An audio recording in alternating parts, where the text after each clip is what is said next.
Semuanya didokumentasikan oleh Fikri dengan rapi. Folder digital bernama Project Horizon Audit di komputer Anjani semakin hari semakin penuh dengan amunisi. Itu adalah kronik kejatuhan mereka yang mereka tulis sendiri, dan Anjani hanyalah seorang arsiparis yang setia. Namun, memainkan peran ini setiap hari bukannya tanpa biaya. Ada malam-malam di mana Anjani merasa sangat lelah. Bukan lelah fisik, melainkan lelah jiwa. Suatu malam, saat sedang mencari sebuah buku di perpustakaan pribadinya, tangannya tanpa sengaja menyentuh sebuah album foto tebal. Album pernikahan mereka. Ia membukanya, dan halaman pertama menampilkan foto dirinya dan Arga yang sedang tertawa bahagia. Mata mereka berbinar tulus, tanpa kebohongan, tanpa kepura-puraan. Untuk sesaat, topengnya retak. Ia merasakan sengatan pedih dari kenangan itu. Dari wanita yang dulu begitu mudah percaya dan mencintai tanpa syarat. Sebuah desahan berat keluar dari bibirnya. Apakah wanita itu masih ada di suatu tempat di dalam dirinya? Ia menyentuh foto wajah Arga yang tersenyum, dan yang ia rasakan bukanlah kerinduan, melainkan kehampaan yang dingin. Pria di foto itu sudah tidak ada. Mungkin tidak pernah ada. Yang ada hanyalah ilusi yang ia ciptakan sendiri. Dengan cepat, ia menutup album itu dan meletakkannya kembali di rak paling belakang. Momen kelemahan itu telah berlalu. Ia tidak boleh goyah. Tidak saat garis finish sudah di depan mata. 3 minggu berlalu dengan cepat. Malam sebelum hari presentasi, Arga pulang dengan aura seorang pemenang. Ia melemparkan tas kerjanya ke sofa dan memeluk Anjani dari belakang saat istrinya itu sedang menyiram tanaman di teras dalam.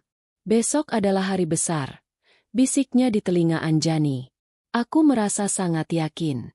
Proposal kita sempurna, berani, inovatif, dan sangat berbeda dari yang lain. Fania benar-benar seorang bintang. Anjani berbalik dalam pelukannya, menatap wajah suaminya yang berseri-seri. Ia mengangkat tangannya, merapikan rambut Arga yang sedikit berantakan, dan memasang senyumnya yang paling tulus.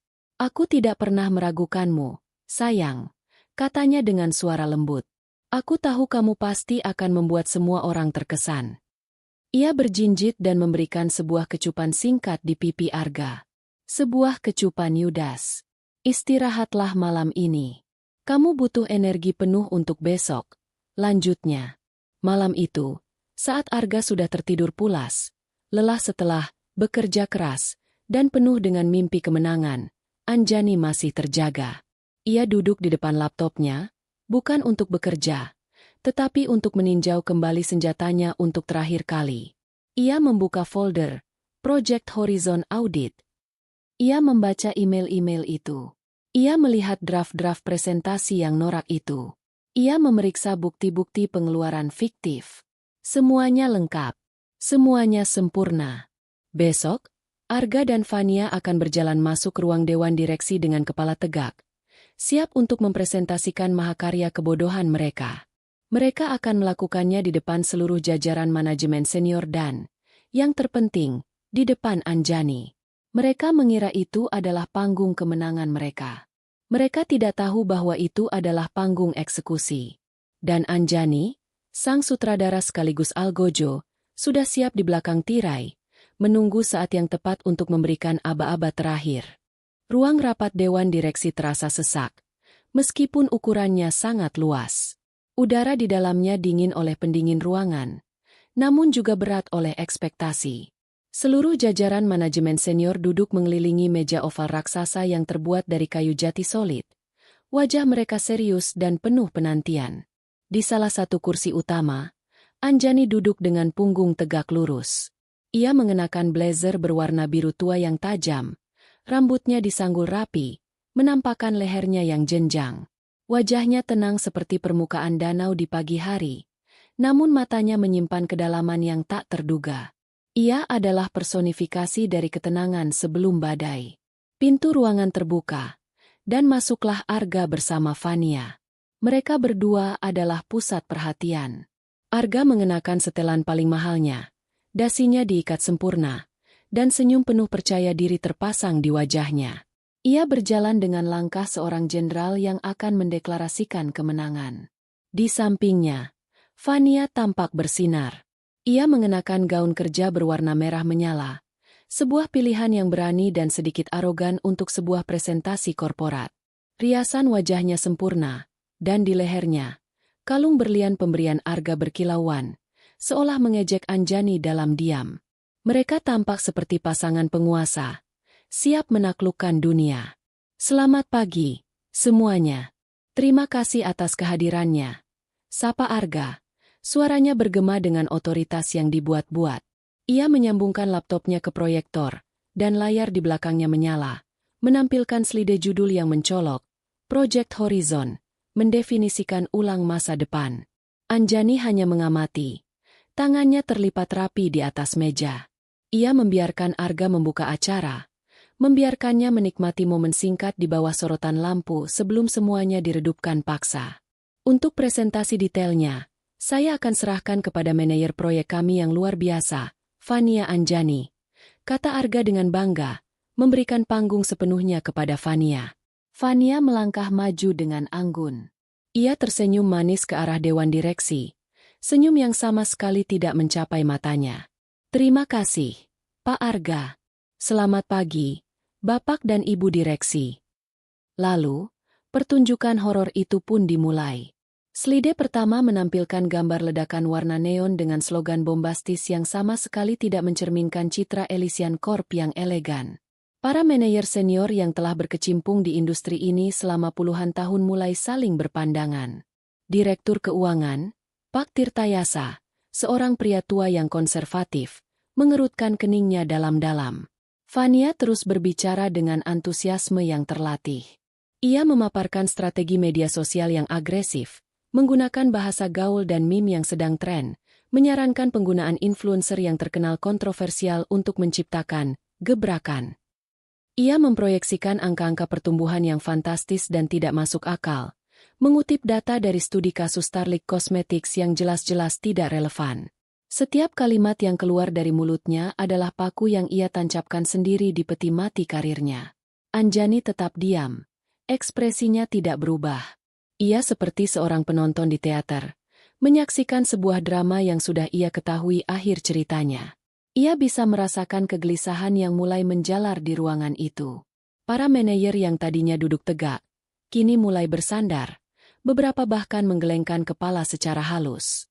Keheningan di ruangan itu bukan lagi keheningan karena menyimak, melainkan keheningan karena kebingungan dan rasa syok. Saat Fania sampai pada bagian strategi kreatif, menampilkan desain iklan yang penuh warna dan berisik, Pak Tirtayasa tidak tahan lagi. Ia mengangkat tangannya. Maaf saya potong, Fania, katanya dengan suara berat. Saya sedikit bingung. Elysian Corp yang saya tahu adalah brand yang menjual kemewahan melalui kesederhanaan. Filosofi mereka adalah less is more. Tapi semua yang saya lihat di sini, ini seperti kampanye untuk minuman energi. Apa dasar dari pemilihan strategi yang sangat berlawanan ini? Pertanyaan itu tajam dan langsung ke intinya. Senyum di wajah Fania sedikit goyah. Ia melirik Arga sekilas, mencari bantuan. Arga memberinya anggukan kecil yang menyemangati. Terima kasih atas pertanyaannya, Pak Tirtayasa, jawab Fania, mencoba mengembalikan kepercayaan dirinya. Ini yang kami sebut sebagai strategi disruptif. Pasar sekarang sudah jenuh dengan citra minimalis yang membosankan. Kami ingin menawarkan sesuatu yang baru, yang berani, yang akan membuat Elysian Corp menjadi buah bibir di kalangan generasi muda. Jawaban itu terdengar seperti hafalan dari buku teks pemasaran tingkat pemula. Pak Tirtayasa hanya bersandar di kursinya. Wajahnya jelas tidak puas. Suasana di ruangan menjadi semakin dingin. Presentasi Fania berakhir bukan dengan tepuk tangan, melainkan dengan keheningan yang canggung. Semua orang menunggu. Menunggu reaksi dari sang CEO. Fania berdiri di depan. Senyumnya kini terlihat kaku dan dipaksakan. Ia tahu ada yang salah. Ia bisa merasakannya. Kepanikan mulai merayap di hatinya. Melihat kegagalan total di depan matanya, Fania melakukan kesalahan fatal yang sering dilakukan oleh orang yang tidak kompeten, mencari kambing hitam. Mungkin strategi ini terlihat terlalu berani karena keterbatasan data riset awal yang kami terima. Tim pendukung mungkin tidak memberikan kami insight yang cukup mendalam mengenai citra klien, katanya dengan nada yang menyiratkan tuduhan. Anjani nyaris tertawa. Menyalahkan tim pendukung, yang berarti menyalahkan Fikri, yang berarti menyalahkan dirinya sendiri yang telah memberikan data itu. Sungguh ironis. Sebelum ada yang sempat menanggapi, Arga segera maju ke depan, berdiri di samping Fania seolah ingin melindunginya. Saya rasa Fania sudah melakukan yang terbaik dengan sumber daya yang ada, katanya dengan nada defensif. Visi yang ia tawarkan mungkin di luar zona nyaman kita, tapi terkadang kita butuh lompatan seperti ini untuk menang. Saya berdiri di belakang proposal ini 100%, dan saya bertanggung jawab penuh atas arah strateginya. Fania telah bekerja siang dan malam tanpa lelah untuk proyek ini. Pembelaan Arga yang begitu berapi-api dan personal itu menjadi bensin yang menyiram api kecurigaan. Di forum profesional seperti itu, seorang direktur tidak seharusnya membela manajer proyeknya dengan cara yang begitu emosional. Ia tidak membela proposalnya, ia membela Fania sebagai pribadi. Semua orang di ruangan itu, yang tadinya hanya menduga-duga, kini melihat dengan mata kepala mereka sendiri. Ada sesuatu yang lebih dari sekadar hubungan kerja di antara mereka berdua. Topeng profesionalisme mereka telah retak dan jatuh berkeping-keping. Proyek itu hancur, dan bersamaan dengan itu, reputasi mereka berdua ikut terkubur di bawah reruntuhannya. Anjani menatap mereka berdua yang berdiri berdampingan di depan. Terlihat seperti dua terdakwa yang menunggu vonis. Ia tahu, sekaranglah waktunya. Setelah pembelaan Arga yang kikuk itu menggantung di udara yang beku, Anjani akhirnya bergerak. Ia tidak membanting meja atau meninggikan suaranya. Sebaliknya, ia bangkit dari kursinya dengan gerakan yang pelan dan anggun. Setiap mata di ruangan itu tertuju padanya. Keheningan yang tadinya canggung kini berubah menjadi tegang, penuh antisipasi. Ia berjalan ke depan ruangan. Langkah sepatunya yang berhak tinggi menggema pelan di lantai marmer. Ia berhenti di samping Arga dan Fania, namun tidak menatap mereka. Pandangannya lurus tertuju pada dewan direksi. Terima kasih, Arga, Fania. Mulainya, suaranya terdengar sangat tenang, namun ada nada sedingin es di baliknya. Presentasi yang sangat mencerahkan. Kata terakhir itu ia ucapkan dengan penekanan yang membuat semua orang tahu itu adalah sebuah sarkasme yang tajam. Ia mengambil remote proyektor dari tangan Fania yang gemetar. Kegagalan proyek Horizon ini memang sangat disayangkan. Kerugian potensialnya sangat besar. Namun, seperti yang kalian lihat, kegagalan ini bukan hanya karena strategi yang keliru atau riset yang salah arah. Anjani berhenti sejenak, membiarkan kalimatnya menggantung. Ia menatap satu persatu wajah para manajer dan direktur. Ada alasan yang lebih dalam. Alasan yang menyangkut hal paling fundamental di perusahaan ini, integritas, etika, dan penyalahgunaan kepercayaan. Dengan ketenangan yang mengerikan, ia menekan sebuah tombol di remote. Presentasi Fania yang penuh warna itu lenyap. Sebagai gantinya, layar proyektor menampilkan sebuah halaman spreadsheet sederhana namun mematikan. Judulnya, Log Aktivitas Lembur versus Akses Server Project Horizon. Di kolom pertama, tercatat puluhan jam lembur yang diklaim oleh Arga dan Fania selama 3 minggu terakhir, lengkap dengan tanggalnya. Di kolom kedua, tercatat log akses server dari tim IT pada jam dan tanggal yang sama. Isinya hampir seluruhnya sama. Tidak ada aktivitas. Seperti yang bisa Anda lihat, suara Anjani memecah keheningan yang mencekam. Ada lebih dari 80 jam kerja lembur yang diklaim dan sudah dibayarkan oleh perusahaan. Namun anehnya, tidak ada satupun file proyek yang dibuka, dikerjakan, atau disimpan selama jam-jam tersebut. Ruangan rapat dipakai, listrik dan AC menyala, tapi tidak ada pekerjaan yang dilakukan. Jadi pertanyaannya, apa yang sebenarnya mereka berdua kerjakan? Wajah Arga berubah pucat pasi. Fania mulai gemetar hebat. Matanya terpaku pada layar dengan ngeri. Anjani menekan tombol berikutnya. Layar kini menampilkan serangkaian foto. Foto pertama adalah foto Arga dan Fania yang sedang makan malam di restoran romantis. Tanggalnya cocok dengan salah satu klaim lembur mereka.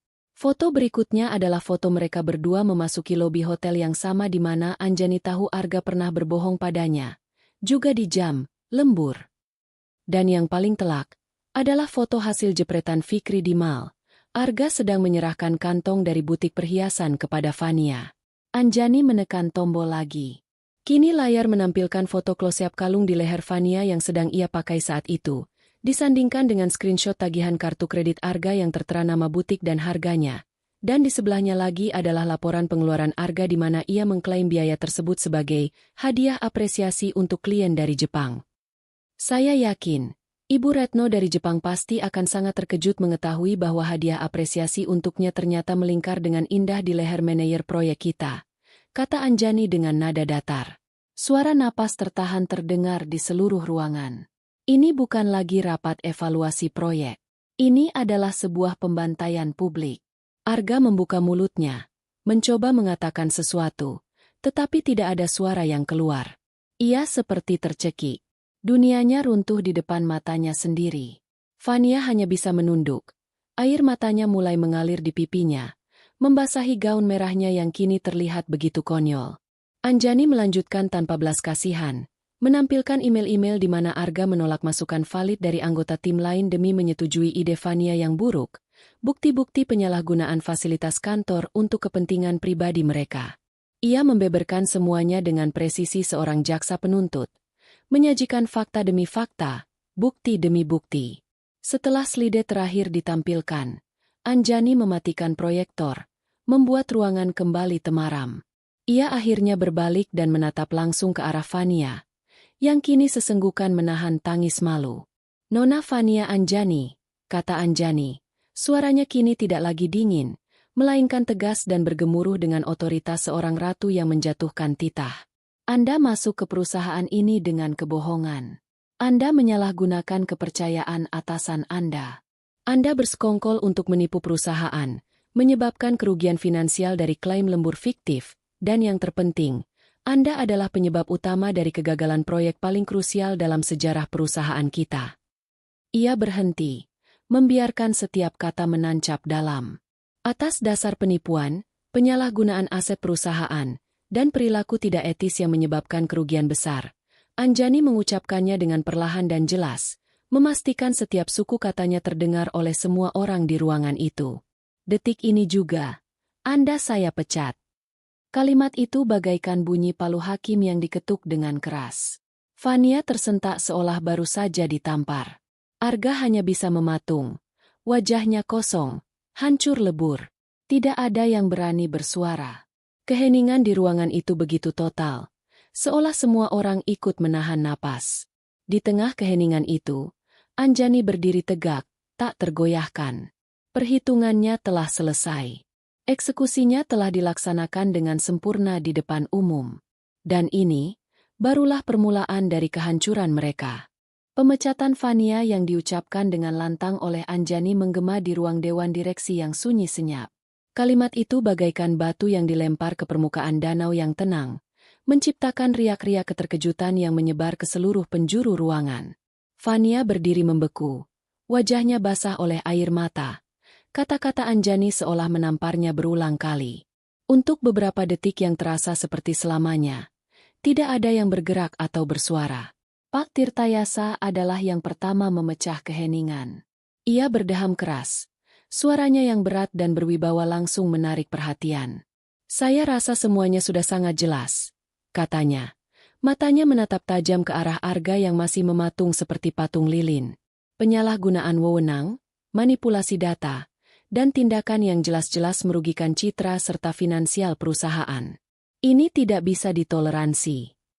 Ia kemudian menoleh kepada direktur lainnya. Saya mengusulkan rapat dewan tertutup, sekarang juga, untuk membahas status direktur pemasaran kita. Tidak ada satupun yang membantah. Anjani mengangguk singkat. Saya akan menunggu di luar, ucapnya dengan nada netral. Ia tidak perlu berada di sana. Misinya sudah selesai. Ia telah menyajikan bomnya, dan sekarang ia hanya perlu menunggu ledakannya. Ia berbalik dan berjalan keluar dari ruangan dengan langkah yang mantap. Tidak sekalipun menoleh ke belakang untuk melihat wajah suaminya yang telah hancur. Saat pintu tertutup di belakang Anjani, Arga merasa seolah seluruh oksigen di ruangan itu telah tersedot keluar. Ia ditinggalkan sendirian di tengah tatapan mata para kolega yang tadinya menghormatinya. Tatapan itu kini berubah menjadi campuran antara jijik, kasihan, dan penghakiman. Fania sudah digiring keluar oleh petugas keamanan yang dipanggil diam-diam oleh Fikri. Arga sendirian. Benar-benar sendirian. Vonis untuknya dijatuhkan bahkan sebelum rapat resmi dimulai. 10 menit kemudian, pintu terbuka dan sekretaris dewan memintanya masuk. Ia berjalan seperti robot, duduk di kursi pesakitan, dan menerima putusannya. Diberhentikan secara tidak hormat. Efektif detik itu juga. Perjalanan pulang adalah sebuah kabut. Arga tidak ingat bagaimana ia bisa menyetir mobilnya melewati lalu lintas kota yang padat. Pikirannya kosong, berdengung oleh satu kata, hancur. Semuanya hancur. Karirnya, reputasinya, masa depannya. Tapi di tengah kekosongan itu, secercah harapan bodoh masih berusaha menyala. Anjani. Mungkin ia bisa bicara dengan Anjani. Mungkin Anjani hanya marah besar dan melakukan semua ini untuk memberinya pelajaran. Ya, pasti begitu. Anjani mencintainya. Cinta mereka 5 tahun ini tidak mungkin hilang begitu saja. Ia hanya perlu meminta maaf dengan sungguh-sungguh, bersujud jika perlu. Ia akan berjanji akan berubah, meninggalkan Fania, dan menjadi suami yang paling setia di dunia. Ia yakin Anjani akan luluh. Ia selalu bisa meluluhkan Anjani. Dengan keyakinan yang dipaksakan itu, ia memarkir mobilnya di garasi. Ia melangkah masuk ke dalam rumah yang terasa anehnya sunyi. Biasanya, akan ada aroma masakan atau musik lembut yang diputar Anjani. Sekarang, hanya ada keheningan. Dan di tengah ruang depan yang luas, di bawah lampu gantung kristal mereka, berdiri 3 buah koper besar dan beberapa kotak kardus. Semuanya miliknya. Pakaiannya, sepatunya, buku-bukunya, bahkan stik golf kesayangannya. Dikemas dengan rapi. Terlalu rapi. Seolah ini bukanlah hasil dari kemarahan sesaat, melainkan sebuah operasi yang telah direncanakan dengan teliti. Jantungnya mencelos. Harapan bodoh itu padam seketika, digantikan oleh gelombang panik yang dingin. Anjani? Panggilnya. Suaranya serak. Anjani muncul dari arah ruang keluarga. Ia sudah berganti pakaian. Blazer birunya yang mengintimidasi telah digantikan oleh kaos putih sederhana dan celana panjang longgar. Wajahnya tanpa riasan, rambutnya digerai bebas. Ia terlihat santai, seolah baru saja menyelesaikan pekerjaan rumah biasa. Ketenangannya adalah hal yang paling menakutkan yang pernah Arga lihat seumur hidupnya. "An, apa-apaan ini?" tanya Arga, menunjuk ke arah koper-kopernya. "Sayang, aku tahu aku salah. Aku salah besar. Aku minta maaf. Tolong, jangan seperti ini. Kita bisa bicarakan ini baik-baik." Anjani tidak menjawab. Ia hanya bersandar di dinding, melipat tangannya di dada, dan menatap Arga dengan tatapan kosong. Tatapan seorang hakim yang sudah menjatuhkan vonis dan tidak tertarik mendengar pembelaan apapun lagi. Melihat kebisuan Anjani, kepanikan Arga memuncak. Ia mendekat, mencoba meraih tangan Anjani, tapi Anjani menghindar. "An, tolong katakan sesuatu," desaknya. "Aku hilaf. Sayang, aku bersumpah itu tidak berarti apa-apa. Fania, dia hanya pelarian. Kamu tahu tekanan pekerjaan. Aku." Ia mulai meracau, mencari-cari alasan, menyalahkan tekanan pekerjaan, menyalahkan Fania yang katanya terus menggodanya. Setiap kata yang keluar dari mulutnya terdengar semakin menyedihkan dan pengecut. Anjani masih diam, membiarkan Arga mengeluarkan semua kebohongannya yang menyedihkan hingga ia kehabisan kata-kata. Saat Arga akhirnya terdiam, dengan napas terengah-engah dan mata yang mulai berkaca-kaca, Anjani akhirnya bergerak. Ia berjalan ke arah meja konsol di dekat pintu, mengambil sebuah amplop coklat tebal, dan berjalan kembali ke arah Arga. Ia tidak mengatakan apa-apa, hanya meletakkan amplop itu di atas salah satu koper Arga. Arga menatap amplop itu, lalu menatap Anjani. "Apa ini?" Semua sudah diurus, kata Anjani. Suaranya adalah yang pertama kali Arga dengar sejak ia tiba di rumah. Suaranya datar, tanpa getaran emosi sedikit pun. Pengacaraku akan menghubungimu besok. Arga merobek amplop itu dengan tangan gemetar. Di dalamnya ada setumpuk dokumen. Di halaman paling atas, tertulis dengan jelas, surat gugatan cerai. Rasanya seperti lantai di bawah kakinya runtuh. Ini nyata. Ini bukan sekadar pelajaran. Ini adalah akhir. Seluruh kekuatannya seakan terkuras habis. Lututnya lemas, dan ia jatuh berlutut di hadapan Anjani. Tangisnya pecah. Bukan tangis penyesalan yang tulus, melainkan tangis seorang pecundang yang kehilangan segalanya. Jangan, An. Kumohon jangan, isaknya, mencoba memeluk kaki Anjani. Aku akan lakukan apa saja. Aku akan tinggalkan semuanya. Jangan tinggalkan aku. Aku tidak bisa hidup tanpamu. An. Ingat janji kita? Ingat semua yang sudah kita lalui. Ia menangis terseduh-seduh. Wajahnya basah oleh air mata dan ingus. Ia merendahkan dirinya hingga ke titik terendah, berharap bisa menemukan sedikit saja belas kasihan di mata istrinya. Anjani menatap pria yang sedang bersujud di kakinya itu. Tidak ada rasa iba. Tidak ada rasa kasihan. Yang ia rasakan hanyalah kelegaan. Monster yang selama ini menghantuinya ternyata hanyalah seorang pria lemah yang menyedihkan. Ia menunduk sedikit, bukan untuk membantunya berdiri, tapi agar Arga bisa mendengar kata-katanya dengan sangat jelas. Semua sudah kuperhitungkan, Arga, bisiknya, kata-katanya setajam belati. Sejak hari aku mencium aroma parfumnya di kemejamu. Sejak aku melihat kalungnya di lehernya.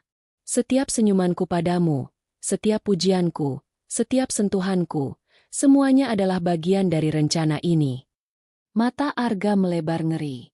Ia berhenti menangis, digantikan oleh rasa takut yang luar biasa. Wanita di hadapannya ini bukanlah Anjani yang ia kenal.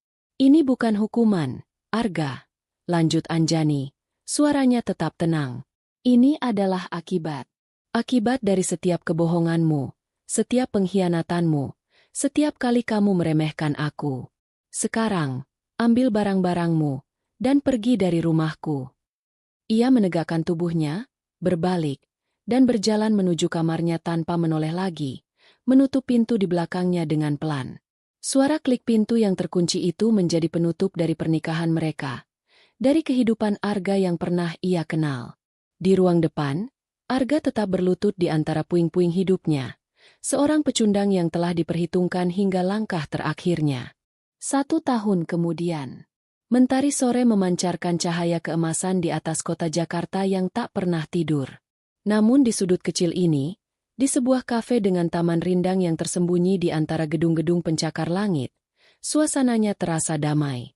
Anjani duduk sendirian di meja luar ruangan, menyesap es americanonya sambil membalik halaman sebuah novel.